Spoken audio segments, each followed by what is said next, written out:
पिछले 4 विधानसभा चुनाव के नतीजों पर नजर डालें तो एक बात के संकेत मिलते हैं कि उत्तर प्रदेश के मतदाता किसी एक पार्टी को बहुमत दे रहे हैं। साल 2007 के चुनाव ने मायावती को 206 सीटों के साथ सत्ता के शीर्ष पर पहुंचाया। साल 2012 के चुनाव में अखिलेश यादव को 224 सीटों के साथ मुख्यमंत्री बने और 2017 में 312 सीटों और 2022 में 275 सीटों के साथ योगी आदित्यनाथ उत्तर प्रदेश के सीएम बने। बीते 2 चुनाव में भाजपा ने स्पष्ट बहुमत हासिल किया है। पहली बार भी है कि कोई दल ने उत्तर प्रदेश के अंदर रिपीट किया है। लेकिन आगामी 2027 विधानसभा का चुनाव से पहले बीजेपी, बसपा और समाजवादी पार्टी समेत अन्य बड़े दलों के नेता प्रदेश की छोटी पार्टियों को अपने साथ लाने की कोशिशें करते दिख रहे हैं। अखिल भारतीय विद्यार्थी परिषद के मामले पर ओम प्रकाश राजभर के बयान और हुए विरोध प्रदर्शन को लेकर अखिलेश यादव ने ओम प्रकाश राजभर को साधने का प्रयास कर रहे हैं। बसपा ने भी विधानसभा चुनाव को देखते हुए अपनी सक्रियता बढ़ा दिया है। बीते कई चुनाव से कमजोर पड़ी बसपा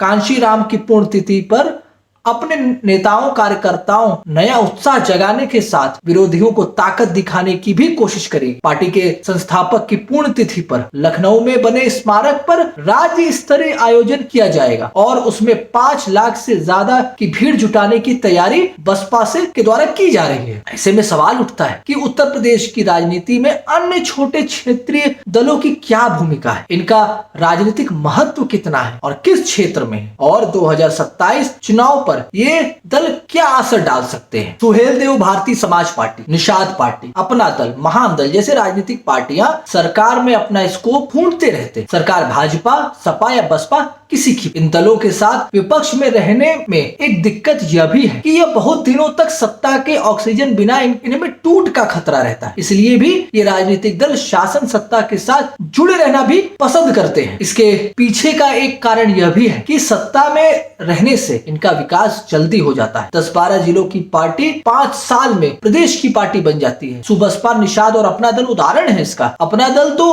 भाजपा की केंद्र में भी साथी है। भाजपा ने 10-15 साल के शासन में 3 भस्मासुर पैदा कर लिए जो आज गठबंधन के साथी के रूप में दिखाई पड़ते हैं। हालात ये हो गए हैं कि पटेल समाज से, राजभर समाज से, निषाद समाज से, भाजपा में राज्यसभा से लेकर केंद्रीय मंत्री, प्रदेश सरकार में मंत्री, कैबिनेट मंत्री और संगठन में भी दायित्व, इसके बावजूद भी गठबंधन मजबूरी बन जाती है। ये बड़े दल लगभग हर समाज से राज्यसभा भेजते हैं, एमएलसी भेजते हैं, विधायक बनाते हैं, लेकिन फिर भी ऐसा लगता है कि समाज अछूता ही है। क्या मनोनीत सांसद, एमएलसी इतने इनकॉम्पिटेंट हैं, सक्षम नहीं है कि गठबंधन इनकी मजबूरी हो जाती है? फिर ये बड़े दल सपा, बसपा, भाजपा क्यों कॉम्पिटेंट सक्षम व्यक्ति को नहीं बनाती? जातिगत मजबूत नेताओं को आगे क्यों नहीं बढ़ाती है? कहाँ चूक हो जाती है? कहाँ विवश है राजनीतिक दल? कहाँ टूट जाते हैं ये राजनीतिक दल?